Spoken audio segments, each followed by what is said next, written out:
Capítulo 2. Los sucesos anteriores por los que mi tío diera tanta importancia al sueño del escultor y al bajorrelieve eran el tema de la segunda mitad del largo manuscrito. Ya una vez, parecía, el profesor Ángel había visto los odiosos contornos del monstruo anónimo, había meditado sobre los desconocidos jeroglíficos, y había oído las sílabas que solo la palabra Cthulhu podía traducir. Todo esto en circunstancias tan sobrecogedoras que no es raro que persiguiese al joven Wilcox con preguntas y ruegos.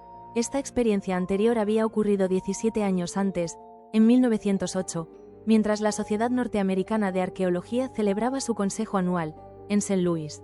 El profesor Ángel, por su autoridad y sus méritos, había desempeñado un papel importante en todas las deliberaciones, y a él se acercaron varios profanos que aprovechaban la oportunidad de la convocatoria para hacer preguntas y plantear problemas.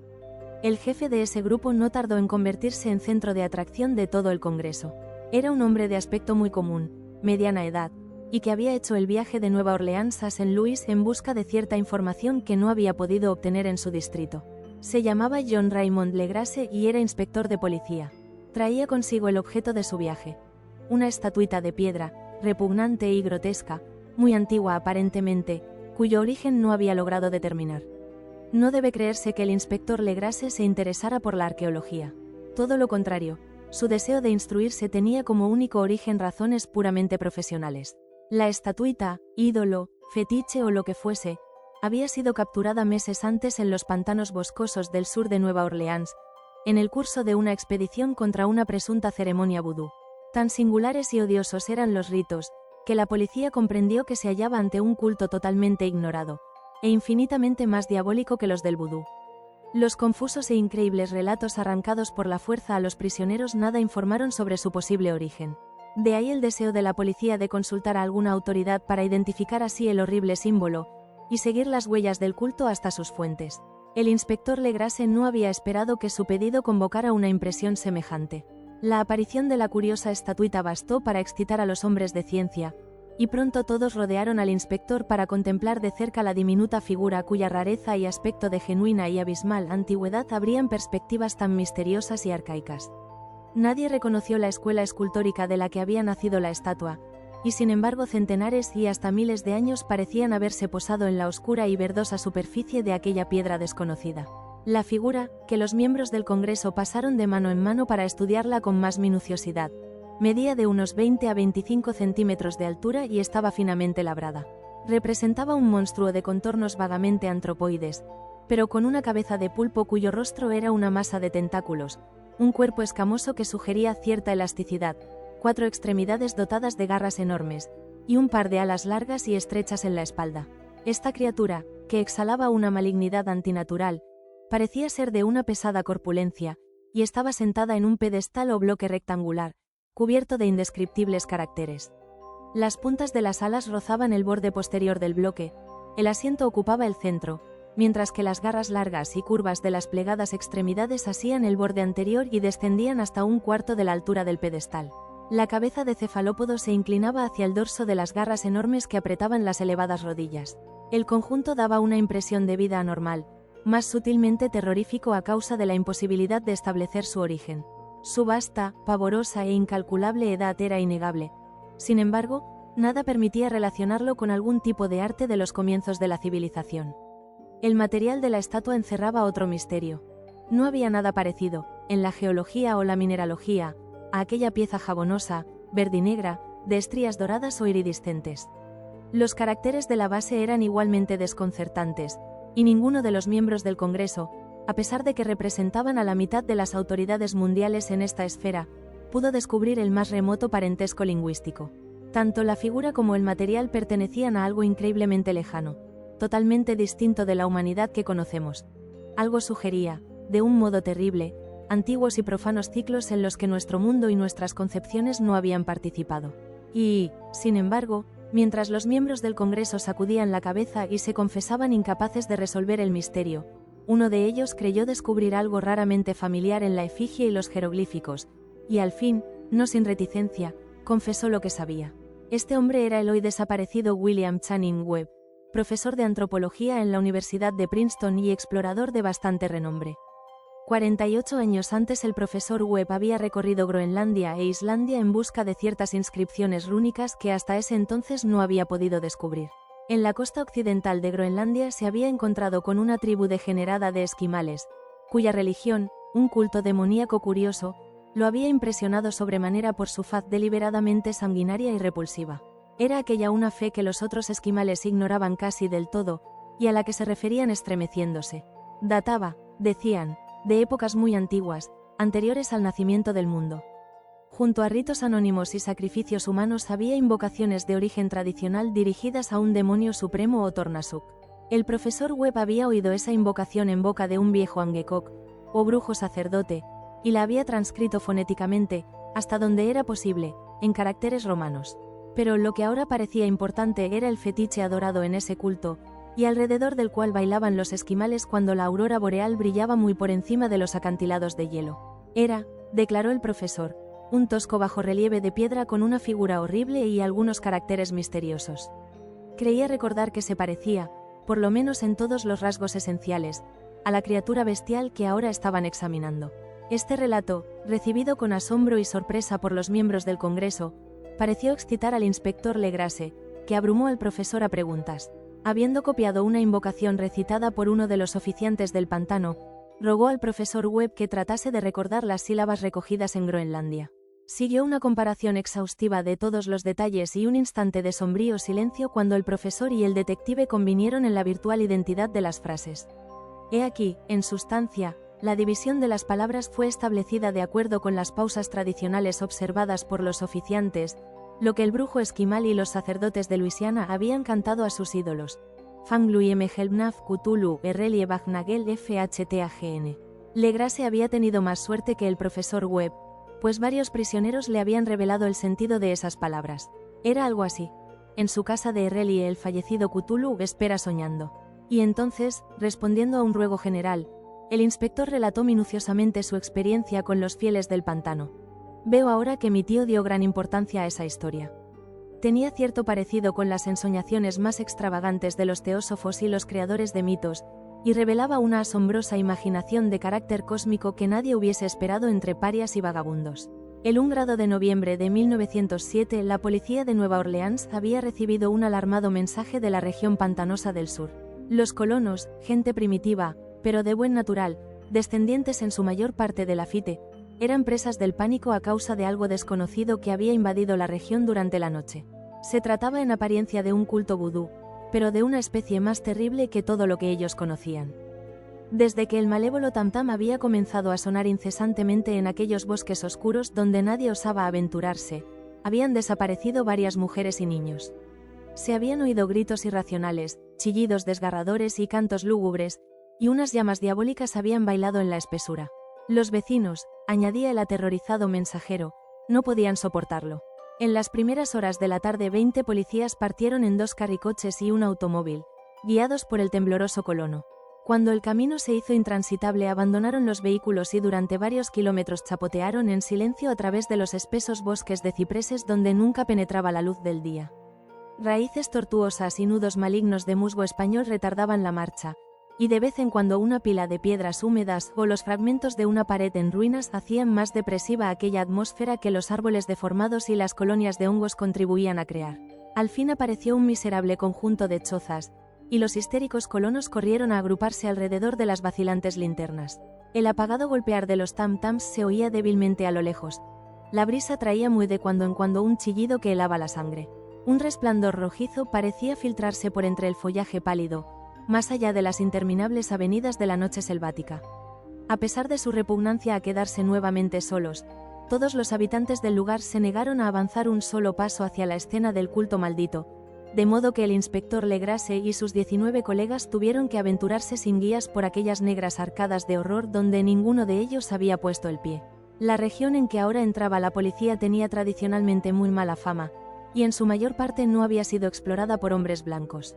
Algunas leyendas se referían a un lago secreto en que vivía una colosal e informe criatura, algo parecida a un pólipo y de ojos fosforescentes, y, según los colonos, unos demonios de alas de murciélago salían a medianoche de sus cavernas para adorar al monstruo.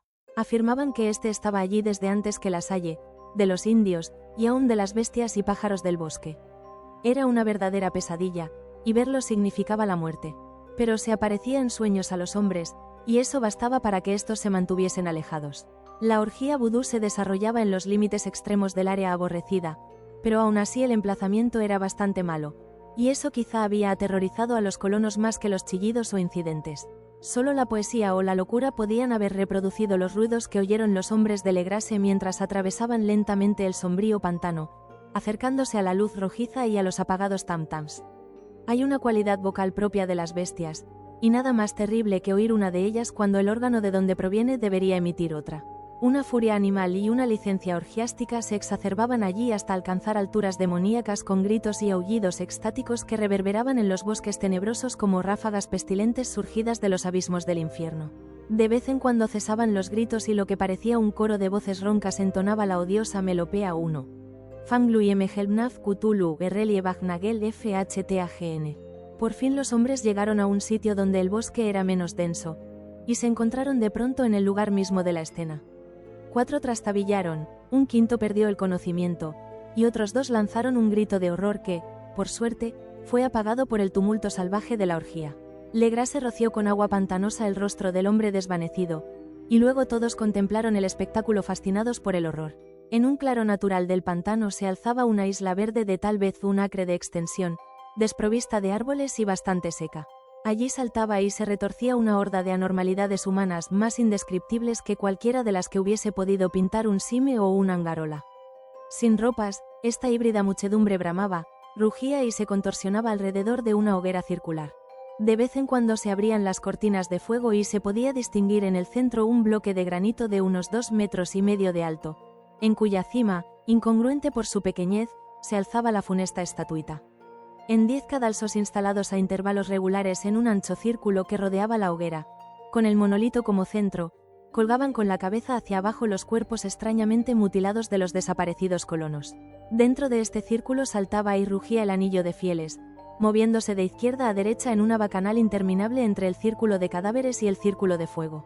Pudo haber sido solo la imaginación o pudo haber sido un simple eco, pero uno de los hombres, un impresionable español, creyó oír que las invocaciones eran seguidas por unas respuestas antifonales que procedían de un lejano y sombrío lugar, situado en lo más profundo de aquel bosque de leyenda.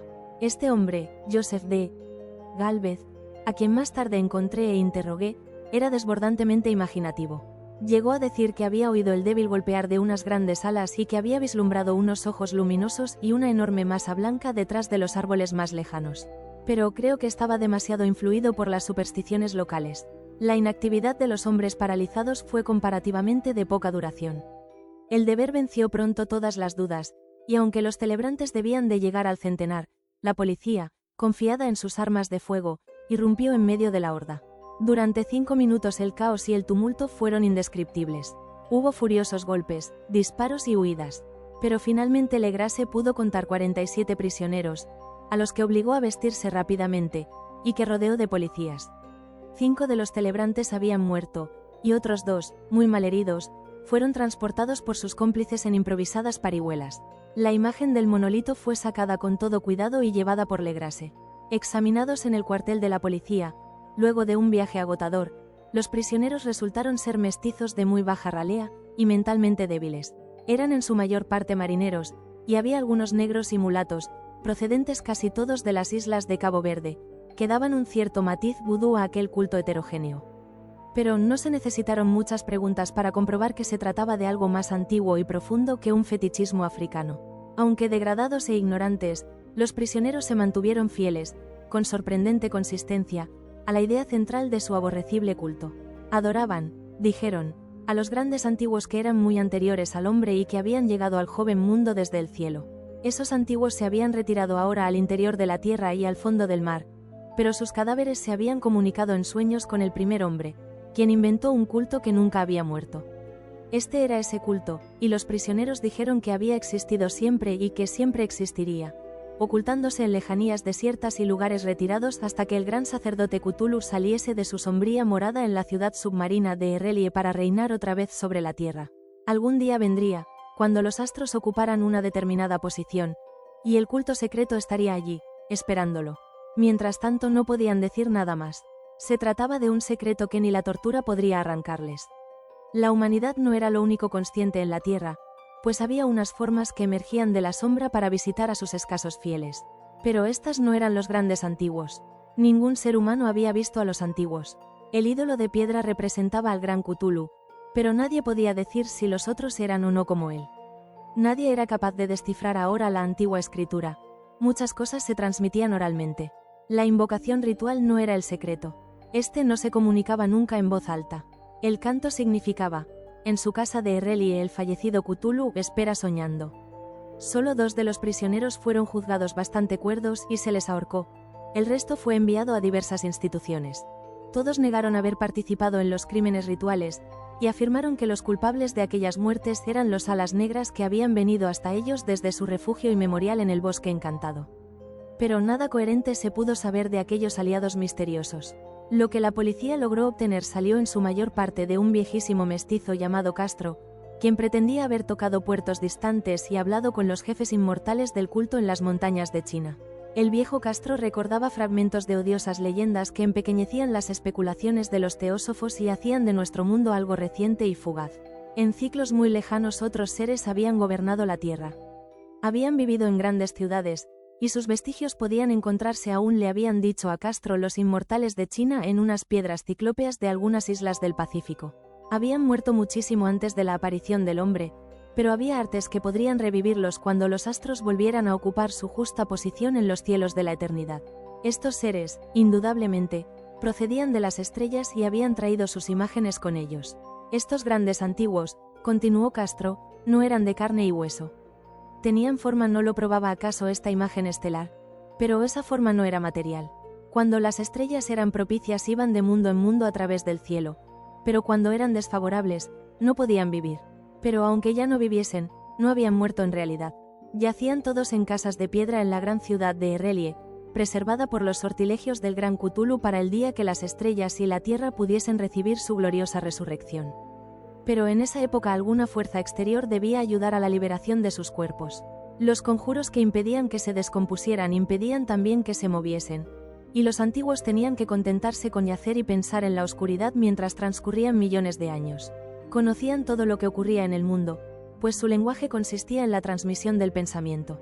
En ese mismo instante hablaban en sus tumbas. Cuando, luego de un caos infinito, aparecieron los primeros hombres, los grandes antiguos hablaron a los más sensibles moldeándoles los sueños. Aquellos primeros hombres, murmuró Castro, establecieron el culto con que se adoraba a los ídolos de los grandes antiguos, ídolos traídos de estrellas oscuras en una época infinitamente lejana. Ese culto no moriría hasta que las estrellas volvieran a ser favorables. Los sacerdotes sacarían entonces al gran Cthulhu de su tumba para que reviviese a sus vasallos y volviera a asumir su reinado en la tierra. Ese tiempo sería fácil de conocer, pues entonces la humanidad se parecería a los grandes antiguos, salvaje y libre, más allá del bien y del mal, sin moral y sin ley. Y todos los hombres gritarían y matarían, y gozarían alegremente. Los antiguos, liberados, enseñarían nuevos modos de gritar y matar y gozar, y el mundo entero ardería en un holocausto de libertad y éxtasis. Mientras tanto, el culto, con apropiados ritos, debía conservar el recuerdo de aquellos días antiguos y presagiar su retorno. En los primeros tiempos algunos hombres escogidos habían hablado en sueños con aquellos seres, pero luego algo había pasado. La gran ciudad de piedra de Errelie, con sus monolitos y sepulcros, se había hundido bajo las olas y las aguas de los abismos, con ese misterio primigenio en que nadie había pensado ni siquiera en penetrar. Habían interrumpido esas citas espectrales. Pero los recuerdos no morían, y los altos sacerdotes afirmaban que cuando los astros fuesen favorables la ciudad volvería a la superficie. Entonces los viejos espíritus de la tierra, mohosos y sombríos, saldrían de sus subterráneos y propagarían los rumores recogidos allá, en olvidados fondos del océano. Pero de ellos el viejo Castro no se atrevía a hablar. Se interrumpió de pronto y ni la persuasión ni las sutilezas pudieron arrancarle otras informaciones. Tampoco quiso mencionar, curiosamente, el tamaño de los antiguos. En cuanto al culto, afirmó que su centro debía encontrarse en los desiertos intransitados de Arabia, donde Irem, la ciudad de los pilares, sueña aún intacta y secreta. No tenía relación alguna con la brujería europea y solo era conocido por sus miembros.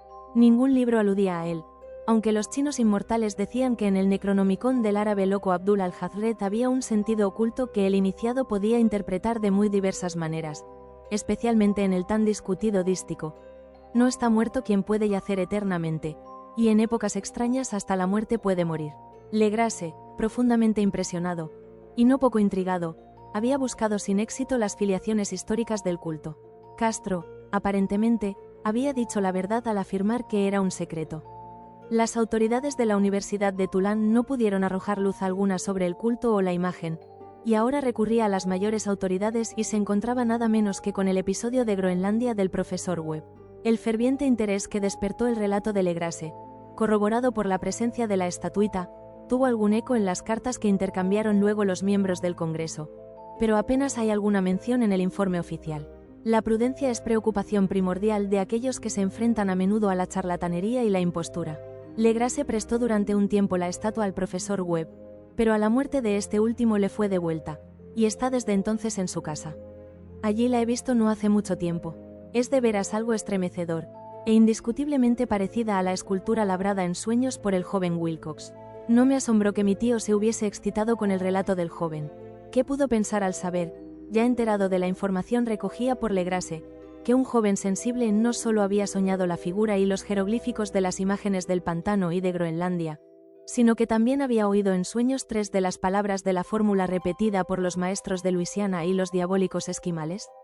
Era natural que el profesor Angel hubiese iniciado instantáneamente una minuciosa investigación, aunque yo en mi fuero interno sospechaba que el joven Wilcox había oído hablar del culto, y había inventado una serie de sueños para acrecentar el misterio ante los ojos de mi tío. El relato de los otros sueños y los recortes coleccionados por el profesor parecían corroborar la historia del joven. Pero mi bien fundado racionalismo y la total extravagancia del asunto me llevaron a adoptar las conclusiones que estimé más razonables.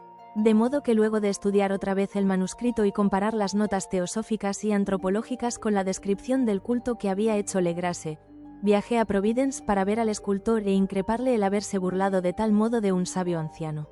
Wilcox vivía aún, solo, en el Fleur de Lis de la calle Thomas, desagradable imitación victoriana de la arquitectura bretona del siglo XVII. La fachada de estuco del hotel lucía ostentosamente entre las encantadoras casas coloniales y a la sombra del más hermoso campanario georgiano que pudiera verse en Norteamérica. Encontré a Wilcox en sus habitaciones, sumido en su labor, y comprendí enseguida, por las piezas que lo rodeaban, que su genio era profundo y auténtico. Creo que durante un tiempo Wilcox figurará entre los grandes decadentes, pues ha cristalizado en arcilla, y reflejará un día en el mármol esas pesadillas y fantasías evocadas en prosa por Arthur Machen y que Clark Ashton Smith ha hecho visibles en versos y pinturas. Moreno, frágil y de aspecto un poco descuidado, Wilcox se volvió lánguidamente y sin dejar su silla me preguntó qué deseaba. Cuando le dije quién era, manifestó cierto interés, pues mi tío había excitado su curiosidad al examinar sus raros sueños, aunque sin expresar las razones de ese examen. Sin sacarlo de su ignorancia, traté prudentemente de hacerlo hablar. Poco tiempo me bastó para convencerme de que era absolutamente sincero. Hablaba de sus sueños de un modo inequívoco. Esos sueños, y su residuo subconsciente, habían influido profundamente en su arte, y me mostró una estatua mórbida cuyo modelado me estremeció, casi, por la fuerza de su oscura sugestión. No recordaba haber visto el original excepto en el bajorrelieve creado durante un sueño, pero los contornos se habían formado insensiblemente bajo sus manos. Era, sin duda, la forma gigantesca de la que había hablado en su delirio. Comprobé muy pronto que no sabía nada del culto, salvo lo que el constante interrogatorio de mi tío había dejado escapar, y traté otra vez de concebir de qué modo podía haber recibido esas impresiones sobrenaturales. Hablaba de sus sueños de un modo extrañamente poético, haciéndome ver con terrible claridad la ciudad ciclópea de piedra verde y musgosa cuya geometría, añadió curiosamente, era totalmente errónea, y oí otra vez con un temor expectante el subterráneo llamado mental. Cthulhu FHTAGN, Cthulhu FHTAGN. Esas palabras figuraban en la temible invocación que evocaba el sueño vigilia de Cthulhu en su bóveda de piedra de Errelie, y a pesar de mis racionales ideas me sentí profundamente perturbado. Wilcox, era indudable, había oído hablar casualmente del culto, y lo había olvidado enseguida en la masa de las lecturas y concepciones igualmente fantásticas. Más tarde, en virtud de su impresionable carácter, el culto había encontrado un modo de expresión subconsciente en los sueños, el bajorrelieve de arcilla y la estatua que yo estaba ahora contemplando. De modo que la superchería había sido involuntaria. El joven tenía unos modales un poco afectados, y un poco vulgares, que me desagradaban de veras, pero yo ya estaba dispuesto a admitir tanto su genio como su honestidad. Me despedí amablemente, y le deseé todo el éxito que su talento prometía. El asunto del culto continuó fascinándome y a veces imaginaba poder adquirir un gran renombre investigando su origen y relaciones. Visité Nueva Orleans, Hable con acento agudo con Legrasse y otros de los que habían participado en aquella vieja expedición. Examiné la estatuita y hasta interrogué a los prisioneros que todavía vivían. El viejo Castro, por desgracia, había muerto hacía varios años.